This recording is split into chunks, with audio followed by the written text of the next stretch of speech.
Hello and welcome back around the Bonfire. It's the show putting out the call. If you've ever played midfield in your entire life, the Chicago Fire are interested in you. And look at that, perfect timing. We got a full house today. Joe Chatz joining as I get into the intro. Joe Chatz of On Tap Sports and WLS 980. Alex Campbell of CHGO Sports.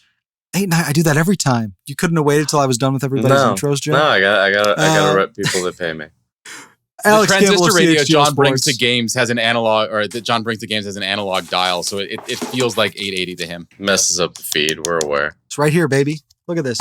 Look at this. Boom. If you're not watching on YouTube, go watch. I pulled out the radio. Yes, but Joe Chatz, On Tap Sportsnet, Alex Campbell, CHGO Sports, Alex Calabrese, menandred97.com. He's not a different organization, but he's not here all the time. And Tim and John, of course, talking a little bit of Chicago Fire football.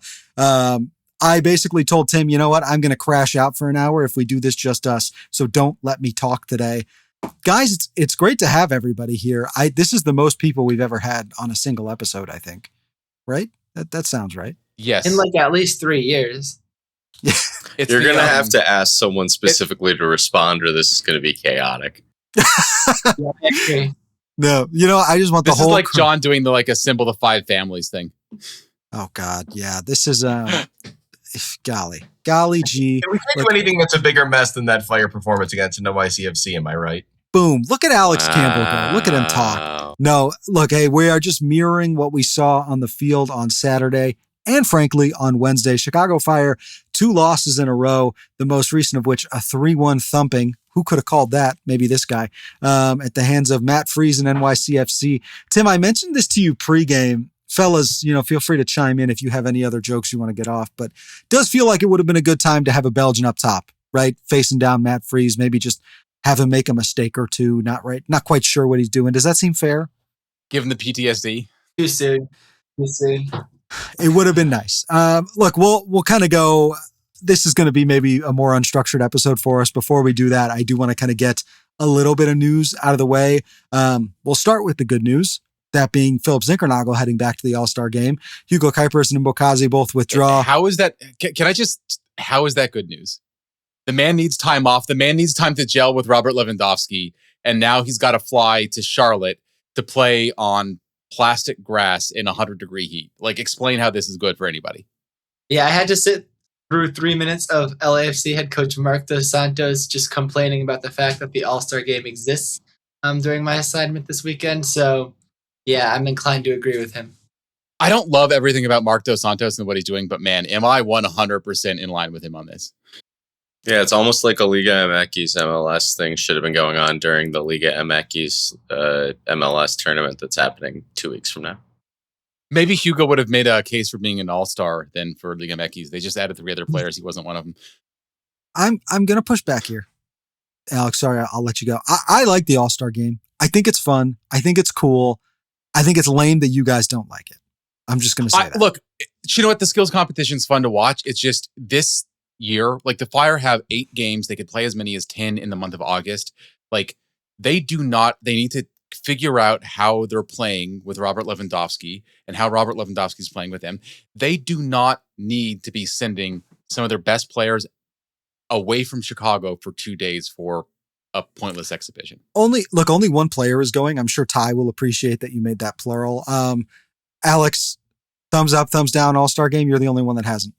I mean, it's I'm with Tim that the skills competition is fun, but given that the All-Star game is also just regular scheduled PTO for Messi at this point, and then he never actually has to play in it, take yourself seriously. Or to Joe's point, it's kind of like a reminder again why both this and League's Cup existing is stupid.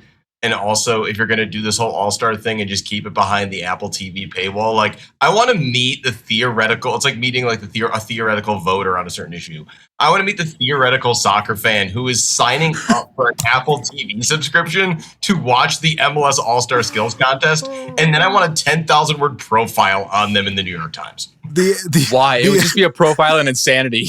Exactly. The average MLS executive's mindset will make you want to explode your brain. But hey, it's cool for Philip Zinkernagel to be recognized. At the very least, I think we could. I think they just That's got his like number losing from an last Oscar. year, It's so great they to be just called him. recognized. Okay. So Joe. last year he showed Erling Haaland what he should be doing the next summer when he was in Texas. The question is, what is he going to do in Charlotte? Because as far as I know, there is nothing to do in Charlotte. All right, let's move on here. Another, maybe bright side of the coin, as it were. Andre Franco, new Instagram post. He's back on the field. He's doing field work. I'm going to leave it there because some of us are more positive than others. But great to see Andre making progress in his recovery. We hope he's back in America soon, provided they let him in, because who knows these days. Political. Zing. There, thank you, Alex. Finally, somebody. No, but that's great. And then the sad part, Mbekazele Mbokazi planning to be, per Greg Berhalter, expected to be out months with a torn thigh. He heads to the injury list. Tim, as you've explained already, per the Andre Franco issue, it opens his U22, his senior roster, and his international roster slot. It does not remove his cap charge, which is minimal because of the U22. Exactly. It does suggest that the Fire think that putting him on the season-ending injury list does not help the team because you only get one of those per year, and you want to use it on more than a $200K cap hit. But it suggests that he'll be back. Talking to Greg after the mics were off last night, he seemed to suggest it was going to be ballpark, a couple of months. But that would put him, in line to be back playing down the stretch. Mm-hmm. Yeah, and I think importantly, right now you only have 3 center backs who are there, which are Jack Elliott, Joel Waterman, and Sam Rogers.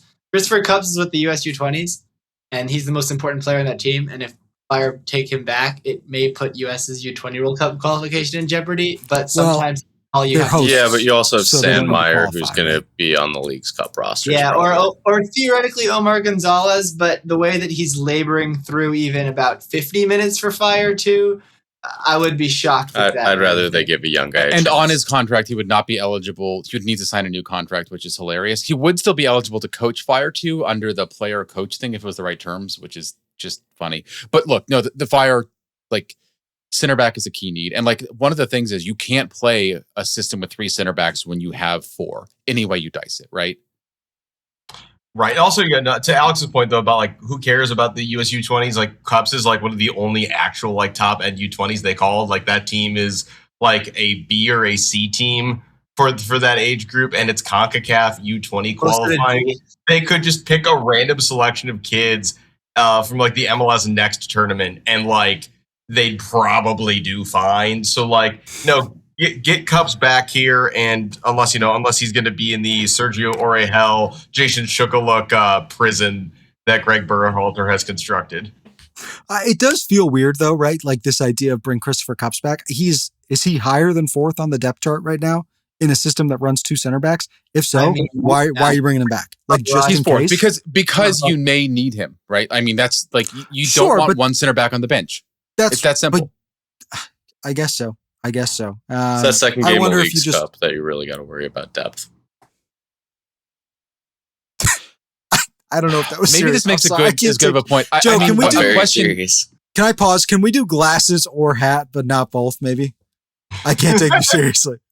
Once again, if you're not on YouTube, you should switch to I'm YouTube. fully standing with Joe on this, by the way. I think it's acceptable. I wish you would have taken off the glasses, but that's fine. We'll keep the Pit Vipers. Glasses we stay on. We yelled at Alan podcast. one time for wearing those on a podcast. I feel like we did. I don't know. I feel bad. Are those the meta Pit Vipers? You think I'd have recording glasses? That's Calabrese's territory. It does look like there's a camera in the middle of it. Yes, right, I'm recording you guys recording me. But I think that moving up, the thing about the League's Cup, I honestly at this point, I don't know, given the injuries, given the team's struggles adapting.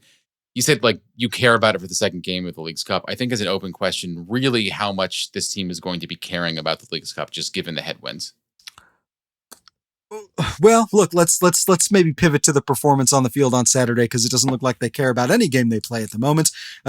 Chicago Fire getting absolutely mollywopped. Anybody and everybody who wanted to score a goal from zone 14 was allowed to on Saturday night. Well, can you put that on a scale of I don't know, like So- 5-0 win to thumping. Like where So is okay, so mollywopped? it goes. Chicago Fire lost. Chicago Fire got thumped. Chicago Fire got mollywopped. Mollywopped is kind of its own thing. There's a It's It's reason like a we 5 were- or a 7. What's or 7-1 numbers on then? the Richter scale. This felt worse than the Nashville game. Is that? Am I the only one who feels that? Sure. way? Yeah, no, you see, I Walk think on this is the why field. we're doing this podcast, because I think that you need a reality That's check. crazy. I'm sorry. Me? 7-1 is a lot worse than losing to a team Okay. you always lose to on a weird field with your striker in his second game right after you got rid of your other striker. When you're playing let's- 4 games later and have 2 days to train, like Just a and wee no bit one is different. rested. Let's Yeah. start there, right? Because there's been a lot of doomerism since Saturday. Maybe some people on this very call. Tough to say. There's been a lot of doomerism. It was a very disappointing result. I think it's hard not to look at this as a snapshot of what coming out of this window has been, right? It isn't just the back-to-back losses. It isn't just, despite his best effort, less than inspiring performances from Robert Lewandowski. It isn't just the 6 goals in 2 games. It isn't Hugo Kuipers. It's everything. We have this team that's top 5 in MLS, and now they look like they're Sporting Kansas City on a bad day. Alex Calabrese. This sucks. I can't even say like Alex. John, C. tell me you haven't watched a lot of Sporting Kansas City this year. That telling me you haven't watched a lot of Sporting Kansas City. This Okay, year. how No it judgment in that, by feels the way. like You're sport. making the right life decisions by not doing that. I'm just saying. I didn't get on this. I didn't do this show to get picked on, guys. Okay, somebody has to have opinions. I'm sorry, it's me. Alex Calabrese, I feel like you were saying something and then I cut you off. So start me off. We'll keep it 30,000 feet for the time being of how you're feeling 3 days on at this point. No, I mean, what we know is that the Fire have to completely reinvent the way they're going to play. Everything that was working in the first half of the season, I think if you didn't think after the Miami game that they're going to have to throw that all out the window, I think after this game, you have to throw it out the window. You're replacing an active, all-action pressing number 9 who drops in and connects with the wingers with a target man, effectively, at this point in his career. So they're going to need to completely change everything. Hopefully a week will give them time to do that. But any ambition that Greg had of, we're going to do 2 strikers anyway, we're going to do a 2-man midfield in front of a back 4, that all has to go out the window. I think that's what you learned from this game, if the Miami game wasn't enough already. And you said everything that was working before the break. I mean, look, the Fire had 3 wins before the break. They were not very convincing, I don't think, and they were not against great opponents. And they Who had 3 said it was losses working before that. before the break? No. Alex just did. The season where you're Oh. in third place. The- Not referring to the specific games in May. I would say the last. But that's 6 games. I mean, that is a Yeah. third of the season almost half Well- the season that the Fire had played before the break. Let me push back. And Alex Campbell, I hate that I have to use everybody's last names today. I'll just say Campbell. That's easier for me. Sorry to demote you to last name duties. But Campbell, I feel like I've seen you speak about this. You and I have talked about this separately too. It did feel like coming into this window, all right, you've got 1-2 big holes to plug, right? You need some more in midfield, maybe some depth in some other places. And instead it's Robert Lewandowski, it's Hugo Kuipers out the door. It's missing on Leon Goretzka at this point. At least that's the way it seems to be. I guess the question is like, where do you go from here? Because it's clear to all of us, no 2 strikers, no 4-4-2, but that doesn't really answer the question, right? Right. I mean, and on the 4-4-2 thing, it's going to require Greg to kind of just swallow his pride on this one because, again, it was clear that the entire first half of the season was, I'm going to do this thing with Lewandowski and Kuipers, and then you never actually get the opportunity to do that. It's kind of like cruel and ironic and a little bit funny that Fire versus Vancouver game doesn't happen because it would have been the one match where you could have theoretically seen it. But yeah, I mean, it's one of those like, it all feels very kind of lousy right now. And like maybe at the end of the window we'll feel better. But I think, fans want to see anything that shows an understanding of trying to address the problems. And on top of, Alex's point of stuff not working, this also gets all mixed up with, away in Miami and at NYCFC are just like 2 places the Fire just don't win, at NYCFC in particular. So like, I think it's kind of an and situation here of like, yes, everything's kind of sucks. But and also those are two results that the Fire, even with a good team, you would not have just assumed they were going to go get. So yeah, I think we're all just waiting now for like, all right, what's the next move? Or is the lineup going to be any different? It's like you just want to see any sign from Berhalter that there are steps being taken to alleviate the problems we can all see. Does it look, NYCFC, I won't disagree with anybody. Yankee Stadium is a weird place to play soccer, even if I do kind of love it. Everyone hate, like pretty much the entire traveling party to Chicago had something bad to say about the experience. Well, the food is good. The press food is good. Don't get me started on why, like, nobody cares. Yeah, we get it. All you guys get to go to the games and be in the press boxes and talk to the coach. I am insisting on taking one positive. Okay, but let's zoom out here, right? Because we can. I think I'd be generally okay with saying, look, the Fire never win in New York anyway. That sucked, but life is life. Joe, am I misremembering last year when the Chicago Fire beat Inter Miami in Miami 5-3 with Justin Reynolds scoring a goal, Mauricio Pineda scoring a goal? Like, why? Like, I agree with you, Alex. It's a difficult game. It's not one that you like turn your nose up at losing, but that was absolutely a winnable game. I think before the break, the Fire struggles with the 4-4-2. We're the better team than Miami in a lot of facets. Yeah, they should have gotten something from that game. There were just too many mistakes, and it is what it is, honestly. Like, that one really annoyed me just from a perspective of watching it. Did you really bury the lead on who scored in that game, John? You, of all people? Look, that to me is just a quality Romani Kwame? Look, what do you expect from Jonathan Dean when he gets on the field? Okay, Goals. Yeah, but no, it was just the Miami game. Like New York, at this point, you kind of just on the calendar mark. It is 3 points lost, so like that is what it is. But the Miami game, some of it is frustrating. You look at who was on the field for Miami, you were really frustrated by it. But it also comes down to your captain Jack Elliott making a silly mistake and giving up a PK that should have never been conceded in the first place. So like those things tend to happen over the course of the season. It's just there's so much going on in such a short period of time after an extended break. And if the team had just lost 2 games at a different time, literally any other time, it wouldn't feel this bad. But because of the way that first loss happened, you have everything else going on with a lack of optimism or just people feeling however you want to feel about this move. It was a bad week. It was a really, really, really bad week. Yeah, exactly. Some might even say no good, very bad week, right? And I think, look, there's been a lot of fan sentiment that has been negative. Joe made the comment last time we had him on is like Hugo Kuipers for a shorter tenure, 2.5 years. In some ways, a club legend, right? For some of the things he did, or maybe on the fringes of that. Guys, I'm curious. Like, it does feel like that's bled onto the field.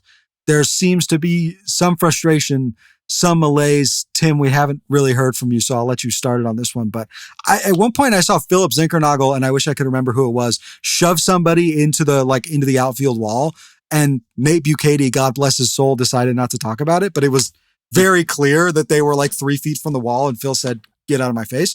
It just feels like there's a pretty poor vibe, let's say. I mean, that's clear, right? I think the question is why and how quickly it can get cleared away. Like, I don't want us to read too much into what we see on the pitch, which can be frustration. Like, it was a frustrating game for the Fire. They were getting absolutely completely bullied around the midfield, no matter how much Greg was trying to tell me that the Fire had control of the midfield after the game. I'm just not buying that. But, and so like that kind of frustration is what you want. I know. Alex Calabrese is like shaking his, like, I couldn't believe it either. Like, I asked him what the issue was with that, and he's like, "No, I think we controlled the midfield. We had we won the ball more in the attack." Reaction behind the Zoom camera when that was said. So yeah, it was. Anyways, but look, I think you want guys to be frustrated when they're losing, right? Like, that's natural, that's healthy, and like you want guys to work it out. I think the question is, if the team wins a couple of games, one game, like does that start to dissipate, or was losing Hugo, who was a very popular guy, like close to a number of people that are still in the squad, is that potentially causing, some chemistry issues? Because it's not Robert Lewandowski's fault. He did not say, "I want this guy gone," right? Like, to be clear, But I can get how it would feel that way to a lot of people. My read overall is that Robert seems to be integrating pretty well, given the limited time that he's had. And I think it'll be fine in the medium term.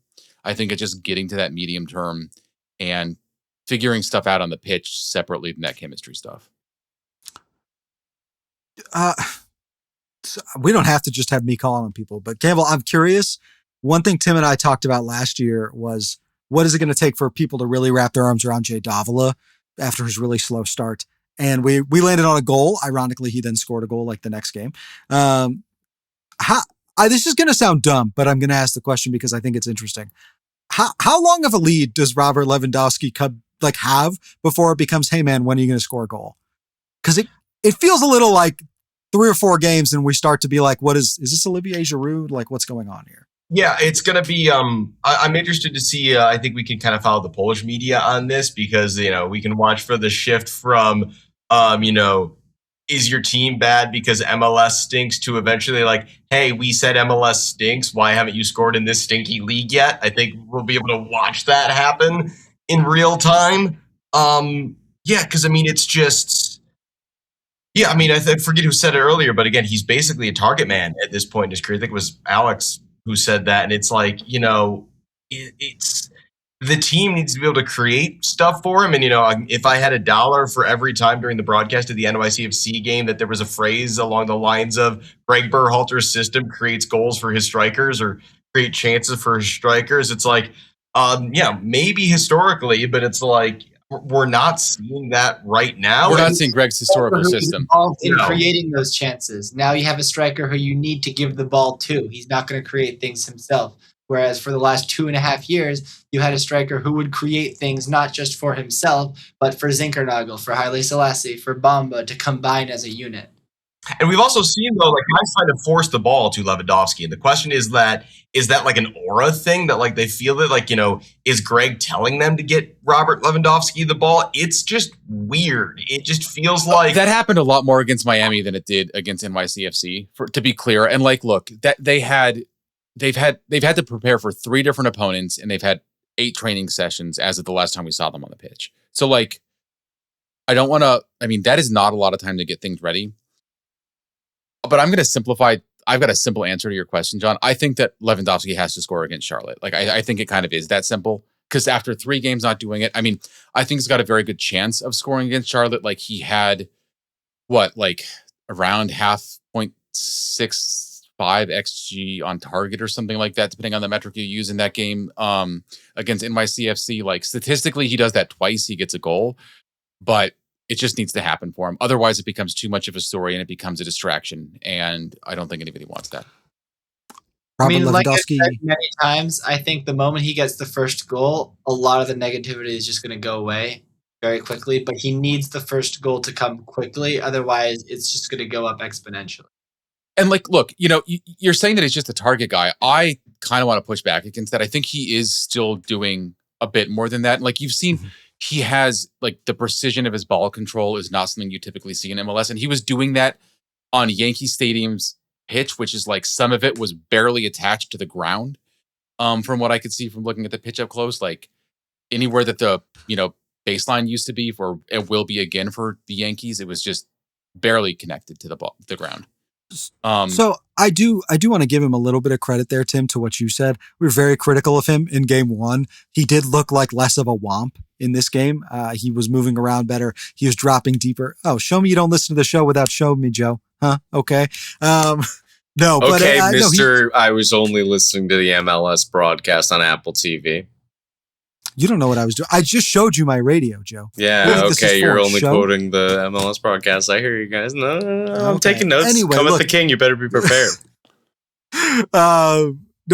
I was saying like we did see more from him in this game, right? We saw him dropping deeper into midfield, trying to connect play. You also saw maybe a little less of the touch in the final third you wanted. Jonathan Dean plays the ball back to him. And look, it wasn't perfect, but it feels like you should have gotten a shot off there. It feels like you should have gotten better than dribbling out to the outside of the box and losing possession. Like it was a little that'll weird. Happen to every striker. It's small. Like that'll happen to every striker, right? Sure. And look, Lewandowski in the 45 minutes he was on, I can't believe I'm defending him this much because I don't feel like his performance was great. I just think it was When I rewatched the game, Not the issue. Yeah, I don't think it was the issue. I mean, and that's my big takeaway. Like, I don't think that in the long run, I don't think the Fire needed to bring in a striker this window. I don't think striker was a problem before with Hugo, and I don't think striker's a problem with Robert Lewandowski. Like, I just don't. Like, and we can argue about whether the team's ceiling is a little bit higher or lower, or the floor is higher or lower. Like, I just think it's not going to be the problem, but I think it gets to be a problem if Lewandowski's performance becomes a distraction every single game, whether it's good or bad or whatever. Yeah, that's where I kind of that wraps us to the beginning of this, which was Alex's. Once he gets it, some of the negativity will fade. I kind of disagree. I think this is here pretty strongly until the Fire win and probably win multiple games. I mean, hey, look, you have an opportunity to win a trophy next month, right? Which, can I get actually a round table, guys? How seriously are we taking Leagues Cup? Like. Are we taking it, or how seriously should the Fire take it? Both. It fully depends on how the game against Necaxa goes, because you need 7 points probably to get through. So if you don't win the game against Necaxa, I think they kind of just throw it in the bin. Yeah, I mean, because and you also don't know, like, you're facing Cruz Azul for what, hopefully you would just need the final point for. You don't know what Cruz Azul is playing for at that stage, right? In the third group stage game, like, if we saw teams last year, Game 3, especially the Liga MX teams, if they didn't have a good chance of advancing, they just sent the starters home. I mean, like, they may have physically been in the building, but I think some of them literally were sending guys back on a plane. And then it's maybe an easier winnable game, but if they are in it, they are going to fight tooth and nail for it, just because that's what teams are going to do when they've got a chance to advance at knockouts or something in the money and blah, blah, blah. And you don't want to be facing Cruz Azul in what will be a hostile atmosphere at SeatGeek, when you need 3 points. If Eric Lira is still there and the Fire's midfield is the same that the Fire's midfield has been, he by himself is going to run circles around the midfield. Yeah, Alex Campbell, I was going to ask, like, is this something you're thinking, like, hey, look, prioritize more to get the team on track, or hey, look, you do still have a chance at a trophy here, ostensibly? What's the difference? Like practically, like, what's the difference? To me, prioritizing the trophy is playing a brand of game you think gives you the best chance to win. Prioritizing the team is playing the type of game you want to play in MLS play, right? Because I think you could hunker down and maybe come away with 7 points if you go, back three, Maury and Jay on the field at the same time, and just dude, you're not going to back three when you've got 4 center backs. Like, okay, well, you might have 3. Yeah, maybe they signed, but they have to sign one, right? They like have to. Unless you plan on Christopher Kupp's. Okay, look, Christopher Kupp's is the third, Mbokazi would not be here if Greg Berhalter thought Christopher Kupp's could play soccer right now. It's that simple. So I don't think he's a realistic option. But that was the 4th center back. Like, that's the thing. He would be the guy on the bench in that case. Or he would be there and Sam Rogers would be on the bench potentially. I don't think that's what's likely. Like, you just can't play that formation in that system and expect things to go well when you haven't been playing it, especially. Like, well, either way, I asked Alex the question. So yeah, the odds. I mean, play for the trophy. I mean, to the point earlier again, this format is so restrictive, and then again, you got to probably get 7 points to get out. So, like, playing for a trophy, like the idea that you would like go with that, with how low the odds are, and prioritize that. I think this is an opportunity to get Lewandowski time on the field with his teammates. It's an opportunity to rotate the squad, get everybody match fit as much as you can for what is going to be an absolutely insane last couple of months of the season in terms of the schedule. And you want to play some nice soccer. Greg's going to say they want to win the games, but no, I think you have 3 very high competitive inter-squad scrimmage sessions here, basically. And you don't want to obviously get embarrassed by Liga MX teams who want to come and make a statement. But at the same time, no, I don't think you go defensive. I don't think you try to grind out 0-0s. I think you need to do. But to your point, the format, grinding out 0-0s doesn't get you anything. Right. I mean, unless it's like the 3rd game against Cruz Azul and you've already got 6 points, in which case you need at the very minimum. You need at the very minimum 6 points, but probably 7. Right. And like goal differential, we saw goal differential kill some teams as well, where like a 0-0 draw, like it's entirely possible. There will be a team that gets 7 points out of 3 games and doesn't advance because they didn't score enough goals. Like if they were like 1-0, 2-1 loss or wins up down the stretch. All right. I do want to float something out here as the clock keeps ticking, as it were. So look, we're in an odd spot at the moment, right? And Tim, Alex, Joe, whoever knows, correct me if I'm wrong. Fire currently with 2 designated players and 2 U22s, right? Given Mbokazi is on the injury list, he could come back at some point. We'll just say you have both slots open for the time being. You have Jonathan Bamba and Robert Lewandowski, and then it's Jay Davila and is it Barroso right now? Or is it Puso still? It's Victor. Oh, it's still Victor? Gee, I thought he got It's moved off all that year. it matters. The only thing that matters is what the transfer fee is and when it hits. Like yeah, that's and basically my understanding of it at the moment is Davila can't really be moved off. Victor could be. Correct? Yes, Davila's transfer fee was huge, so he's impossibly moved off. Yeah. Victor theoretically could be. He would be the next one, but no, I wouldn't bank on. Let's zoom out here. Joe, I'm curious your thoughts on this. I want to keep you engaged. I know how you get. Engaged. I'm messing with you. It feels like right now you've got the opportunity to go at, bye, Alex.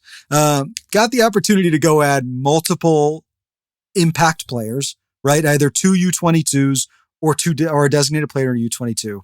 We know kind of where, but as you look at the remainder of that list, like Victor Radojevic, like not his best performance on Saturday. It was a really tough game to grade because of how the midfield was and how Greg was asking him to play. Jay Davila obviously not reaching the levels the club would have hoped. And then Jonathan Bamba, who I think we all agree is a talented player, had his best showing early in the season, hasn't really lived up to it yet in the second half, but a guy that you would imagine get some time here. Yeah, exactly. That's what he could get some time. Radojevic still hasn't really caught rhythm. That's for certain. But sorry, let me. I have a hard time blaming Vic for that game. You heard Greg pushing and pushing and pushing. He has no rotation help on the backside. Jack Elliott's over there getting cooked all the time. Like, he didn't have a lot of help. Anyway, my point being, I mean, he's also played 190 minutes or something. Like of course he doesn't have rhythm. He hasn't played. No, be patient with Radojevic. He's going to be good. You just have to. He just needs time because he didn't. Still, it wasn't a good performance from him. Like that's what I think. What we're saying. Like he hasn't found that rhythm at all by any means. It's fair to say it wasn't a great performance. I think there were exterior reasons that helped that. I actually have a note here, Alex, to your point, that if Robert Lewandowski had started, he probably would have scored that goal on that cross that Vic sent in and was like just inches over Marin's head. He's a guy you want on the field at the same time as Robert Lewandowski because of that ability. But anyway, do you look at this list of, at this point, 4 guys? We know Mbokazi isn't going anywhere unless somebody wants to give you a buttload of money for him. Does it look like, it feels like to me you need more from this list? Yeah, and the midfield is a place everyone's always looking to upgrade. So like maybe Jay Davila is never going to be here that long, so he's always somebody to keep an eye on in the transfer window, especially as it gets towards the end. A lot of teams in Europe really think he's still a top level talent. I think he's very good. I don't know if he can necessarily thrive in a top 5 league, but they were competing with teams from top 5 leagues for him last year when they bought him. Do you mean Mbokazi or do you mean Jay? No, I mean Jay Davila. Okay. No, yeah, there was Leeds. I know there was interest last year. I don't know if the answer. No, and there was interest earlier this year, from what I was told, like from top teams. But still, like he's a young player. People want to see him. They like his profile. They see the high end of it, and they think that they can stop him from making those sliding challenges that frustrate everybody and gets him a card or a penalty kick conceded every once in a while. So maybe he's one of those guys that potentially they move on from. But that loan that they got Andre Franco on last year, loan with an option to purchase, seems like the right kind of deal potentially for either a guy for a designated player slot or a U22 slot. It's a way to just get a guy who might not be in the right place at the end of August after preseason and everything. And it opens up a couple more options for this team. I mean, it's stating the obvious, but pretty clearly central midfield. They need a more well-rounded player like an Andre Franco, and that's not a player you can depend upon because we don't know when he's coming back, and even when he does come back, how close to 100% he's going to be. So I think if you're going to sign one player, you have to sign a box-to-box midfielder who can do a lot of things, because if you don't have that, you're you don't really have a big hole in your team. Huge hole in your I don't think team. it's got to be a box-to-box guy. I think it's got to be a creative guy that can help get service into Lewandowski. Someone and who make can the do game more simpler than for one attack. thing. Because right now, Yeah, I think that if you get the creative thing, I think that it simplifies the jobs for everyone else. And I think that like Salesforce has, received criticism for his play. He's, I think, been better than people have thought. I think if he has playing in a 4-3-3 or something with a third or fourth midfielder, I think he would start looking a lot better with what he does because his mobility wouldn't be as much of an issue. And I think that even Jay Davila would start looking a lot better if the game was simpler because you had that creative piece and you weren't challenging guys to go forward as much. Can I throw something out here right now? Throw it out. Campbell, I want to start with you. And I've talked to all of you about this individually, but I want to get everybody's thoughts on it here. It's insane to me that we have not seen Sergio Orahel this year. Yeah. With how poor this midfield has been. And I want everybody's thoughts on it because I know I'm not alone. Or maybe you guys do disagree. We haven't gotten that deep into it. But I feel like it's wild to me that we haven't seen him in any facet this season, aside from the occasional 70th minute sub. Yeah, I think the first place I go is it seems to me like Greg is understanding the system he's playing. The 4-4-2 is having 2 6s in it, and Sergio Orahel is just like an 8 and an 8 only who doesn't do anything else, which just feels like such a weird limiting factor that we haven't seen him either as a guy who can help you progress the ball up the field late in a game that you are trying to get more forward in, or as a guy who can help you hold the ball late in a game as a guy, as in a game you are winning. And we saw him last year, again, thrown into the fire, week 1 in Columbus, and it was rough, but we saw him grow in real time. And yeah, I don't know, again, the system has issues in and of itself that I'm not sure any player fills, but the fact that we haven't even seen him tried, I mean, we talk about Jason Shukaluk, we talk about how long it took for Pouso Di Dijon to get a look and how, we all thought he might get a start the other night in New York, and that didn't happen. It's just, the general lack of willingness to try other guys for reasons beyond injury has been really frustrating. And Orahel is the most just obvious example. I don't have a good answer for you, John, of like why he's not playing because it doesn't make any sense. But yeah, it feels like he's, gone from a guy who Greg Berhalter was saying, yeah, he's got a lot of good skills and he's a really useful player, to losing his phone number, so to speak. And who knows? Yeah, and I mean, I think it is the lack of defensive output we saw from him. I mean, that's something that the Fire staff had identified as something they needed to work on. And the only possible explanation I've got is that with what they're seeing in training, they haven't seen that improve enough. I still think that what you see in training, like your assessment is never close to 100% accurate. And you need to give guys some opportunities on the pitch to try to prove themselves. And I mean, like same thing with Jason Shukaluk, who we talked about in the last episode. Like, he has scored in the only start he's had with the first team, against a second division opponent, fine, whatever. But like the guy scored at the third division level, the guy scored against a second division opponent, and the team desperately needs a faster striker partner if they're going to stick around with this 4-4-2 for God knows what reason. And yet it's been Robin Lod playing next to Robert Lewandowski in the second half against NYCFC, who is like the answer to the question, hey, who can we throw out there that is slower and less mobile than Robert Lewandowski? No, I mean, when it comes to Sergio not getting on the field at all, is he going to reach the potential that he was capable of when he was 14? No. Is he going to reach his potential? No. But is he a different profile that clearly you could at least try when nothing you're trying in midfield is working? Yeah, and it doesn't make any sense that they haven't. Because he had 25 starts, over 2,000 minutes last year. Like, it's not like he's an unproven talent. He wasn't great, but he wasn't bad. You know what I mean? He was someone who, once he found his feet after the first 4 games, which was a little bit rough, once he got that MLS experience finally, he was someone who looked like he belonged. Yeah, he's maybe not a traditional player in this system, and maybe looks a bit out of place sometimes with the way you're trying to play, but I just don't understand where you have a stretch here where you've had 6 or 7 games where the midfield is the one area you've been clearly overrun in, and you don't want to try something different. And John, I saw that. I'm sorry. Look, okay, Alex, to that point, I'm curious your guys' thoughts on this. And I know we've been a little all over the place today, and I apologize. Some of these were written down, some I'm kind of coming up with off the dome. I'm curious your guys' thoughts here.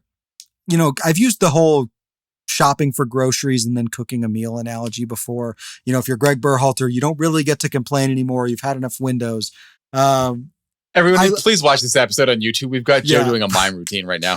This is fantastic. No, I look at this roster 1 to 30 or 31 because Robert Jardine. This is Amari's 32. Yeah, 33. Sam Williams. The only guy from South America that Greg hasn't removed from the team in his year and a half here. Well, and that's only like a technicality because he's the CONCACAF part of South America. Look, I look at this roster and I think this roster is pretty good. Like, I think this roster is so much better than we've seen, to Alex's point, going back to before the break, the last 8 games, because it was 3 losses, 3.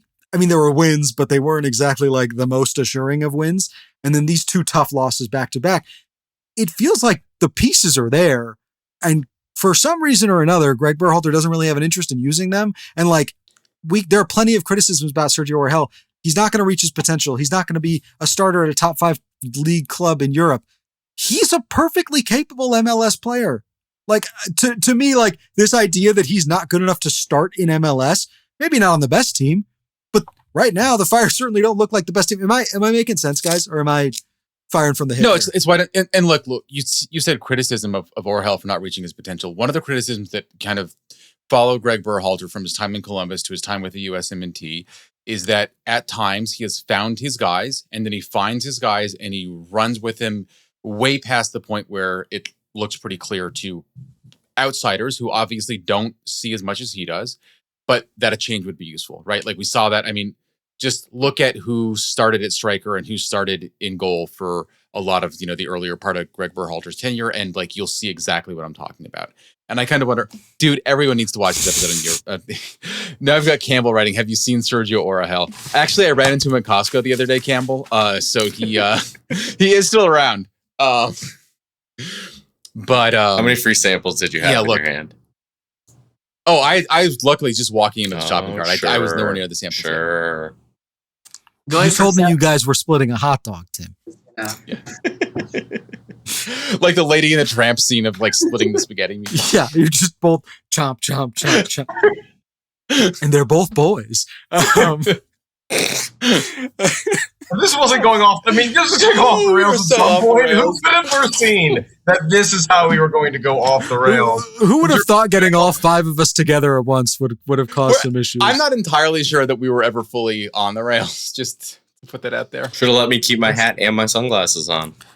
All right, go back to it. No. Do what I want. That's how bright Joe's future is, everybody. Well, when you're this cool, the sun shines 24 hours a day, baby.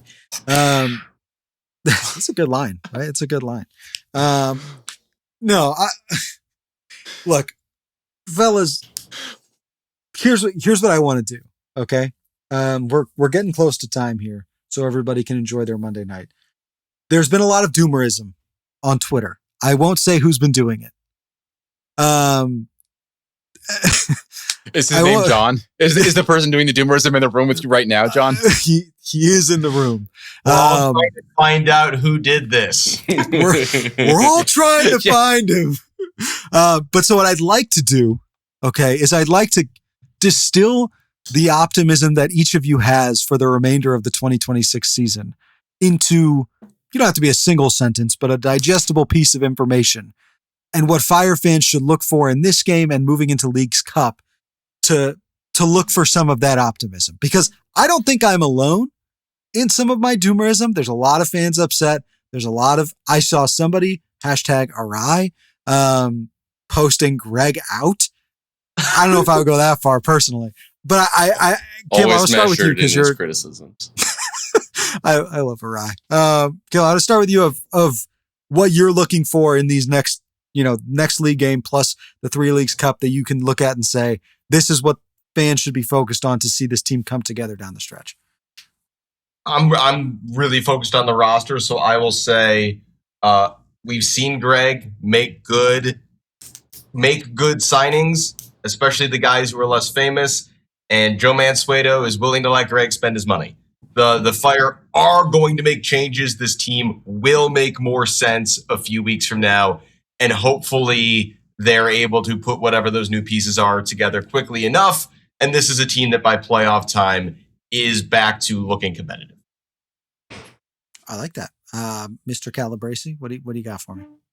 Greg Berhalter, throughout his coaching career, has the tendency in the last 15 or 20% to become very, very pragmatic. And that has happened throughout his career in Columbus, in the national team, look at the World Cup or the Copa America itself, and the last 2 months of last season, where even if he was idealistic for the first 80 or 85%, he goes to pragmatism at the end. And I think once that hits and thumbs things down a little bit, maybe you just get your best players in their best positions a little bit more and throw out these ideas you have. I think you're going to see more results, and I think that's something that happened last year, and I hope at least that it's going to happen again this year. I love that. Mr. Chatz, what do you got for me? Oh, we got a lot of time, and remember, it's Major League Soccer. You just got to get to the postseason. The League's Cup of it all, I don't really know. You kind of got to go from the first game and then see what happens, like everybody else has said. But I'm kind of treating this like the start of a new season. If a team started 0-2, 0-3, those things happen. But now looking ahead to Saturday's game, you can't have a result that is frustrating in the sense of you don't want to concede in second half stoppage time to go from a win to a draw or a draw to a loss. You want to have that.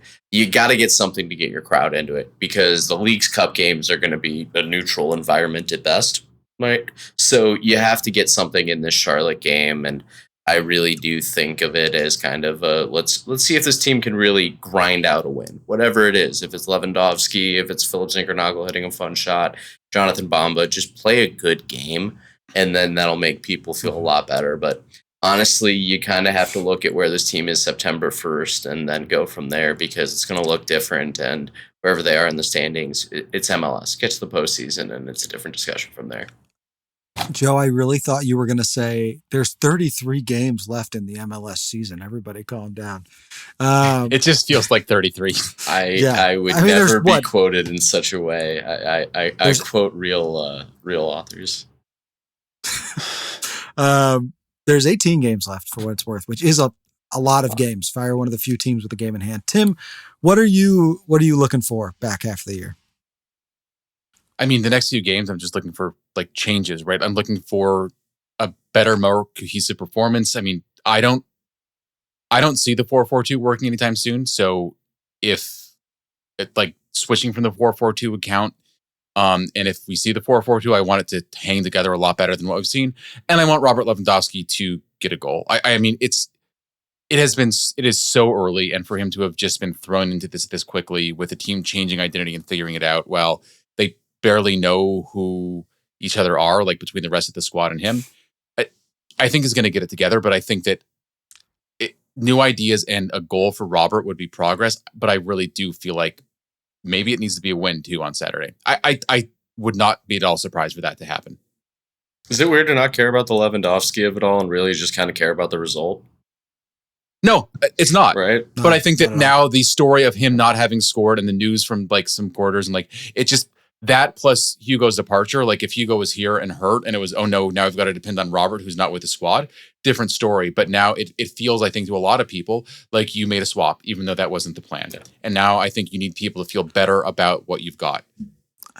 It's a gamble. It was a $50 million gamble that Greg Berhalter made. So if it doesn't work out, that puts pressure on him. Clash of the Titans, though, in Charlotte this weekend. Robert Lewandowski against Tim Ream. You know, feel the excitement in that. I shout out Tim Ream. He's been slandered, but you know, wasn't he on the bench on the weekend too? They were arresting him. He's pretty bad now. Yeah, they were arresting him for Robert. Yeah, I'm sure that'll help. And and of course the All-Star, which is going to completely exert himself. Yeah. I guess my when is the last time? Sorry to ask, just to like I'm hijacking there for a second. When is the last time the All-Star game was played on turf? Because like that just seems ridiculous on top of everything else. I don't know that I Portland knew BOA was turf. Years and years ago. Isn't that insane? Actually, that Portland has turf. It's lower than natural ground level, apparently. So like the water table is too high to grow grass, is what I've been told. That's a real ass answer. Hey. Fair enough.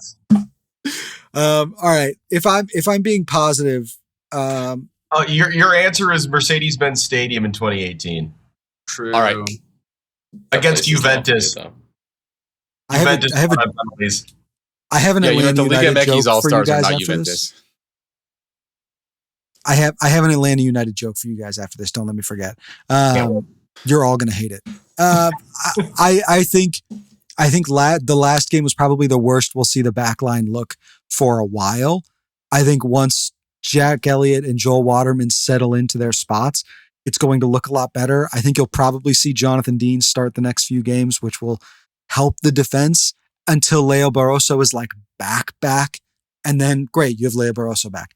At least I hope. And then obviously no Andrew Gutman never helps. Joe, wait, what do you give me that look for? I just think Barroso's going to start again and probably go 60 minutes this weekend. He was not good enough to justify starting again. It was his first game action since April. Yeah, I know. I agree. That's my point. Is he shouldn't have started to begin with.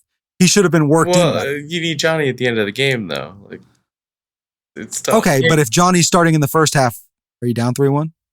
I don't think he was the problem. No. I think he was part of the problem.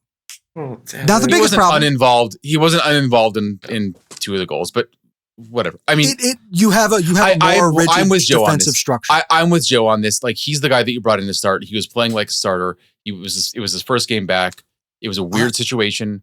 Let him have it. Get him back in the saddle. No, I agree. I hope he plays well the next time we see him. I kind of hope it's a sub, but if he starts and is good, I'll be ecstatic. Leo is incredible when he plays well. He just doesn't always play well. Well said. Anywho. What can I say? Hey, Jonathan Dean does have a good history against Charlotte, due to his previous pocketing of Wilfred Zaha. So is Alan St. Maximin in town yet for him to put in his pocket? Tough to say. Yeah, Jonathan Dean plays his best when the moments are brightest, Joe. God. I'm not arguing. He did look good He did look good playing in like that wingback role with Robert Lewandowski on the pitch. He was Alex, you sent me that chart. He was like the most forward player in the last 20 minutes of the game. Made no sense. He did well enough, but very weird. Fellas, that's a good place to wrap it up. Shout out Jonathan Dean.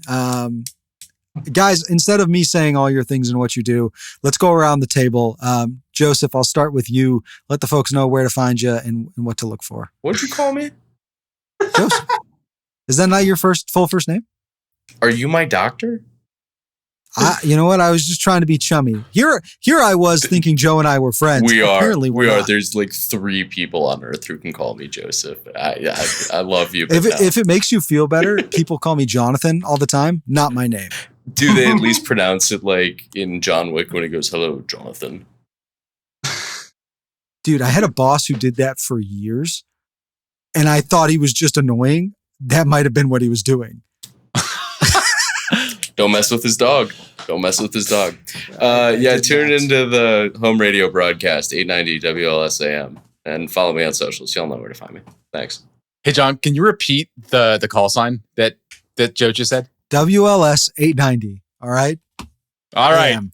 Nailed it. In the morning. Mr. Campbell, what? That was good. Mr. Campbell, take us away here. At A Campbell Sports, all the places. Listen to CHGO Fire and CHGO Stars, especially, kind of both doomery right now. So hopefully at least one of those will get better. Money's on the fire because, Because you said money. Imperative word is exactly. Money. Yeah, operative word there. Money is the operative word that would help both of those teams' problems, and one of them has more of it than the other one and spends it. So, Play. Mr. Calabrese, it's weird. You kind of work here, but, not here. This isn't your department. Not the podcast, the other part. But yeah, everyone should be following the website. I'm sure if you're listening to this, there's a good chance. But also, X, Twitter, Calabrese12. That's the most important place to follow me. And if you like the Chicago Fire and you're not following me, I think you probably should. There you go. I think that goes for everybody in this group. Tim, we don't ever plug your socials. Do you want to do it since everybody else did it? Sure. I guess the place that I probably go most is Blue Sky, timhotsey.com on Blue Sky. And you can also find me at Minaret97. There we go. I love it. Fellas, thank you all so much for joining today. This panel of nonsense that we had. It was a good time. I think we had fun. Hopefully this was a fun listen. What are you pointing at, Joe? The Bonfire logo. That's where it is for me. Oh. Yeah. Interesting. It's different places for everybody. So nobody is pointing to it. There's 3 guys pointing and none of them are pointing to the logo on my screen. I don't even great have the job, logo. I'm trying to advertise your show. I'm sorry. Thank you. Yeah. No, look, as always, thank you so much for being here. Stay tuned to meninred97.com. It's where you can find the latest and greatest in all things Chicago Fire and who knows, maybe some other things as well as time goes on. You can stay tuned to the socials as well. Men in Red 97, anywhere and everywhere that you consume social content.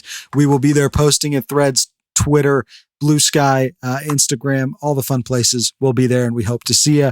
As always, wherever you're watching this, if you go ahead and give it a like, a subscribe, a rate. If you're not watching on YouTube, do me a favor, go over, subscribe to the YouTube, maybe give it a like and a comment there. Let us know how you're feeling. Is it good? Is it bad? Is it ugly? Is it all the 3?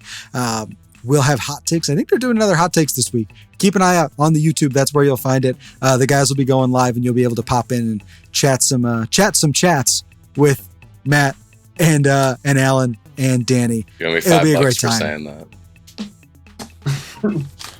All right. I'll get it next time I see you. Next time I see you around. I'll have $5 for you, Joe. Don't worry. Thank you. But yeah, stay tuned to the socials and to YouTube specifically. If you could subscribe, it goes a long way. And as always, thank you so much for being here. For Joe Chatz of WLS 890 AM, for Alex Campbell of CHGO Sports, Alex Calabrese, Tim Hotsey, and myself, John. Thank you so much for being here. Shout out to our illustrious producer, Austin, as well. Thanks for joining us around the bonfire. And come on, you men in red.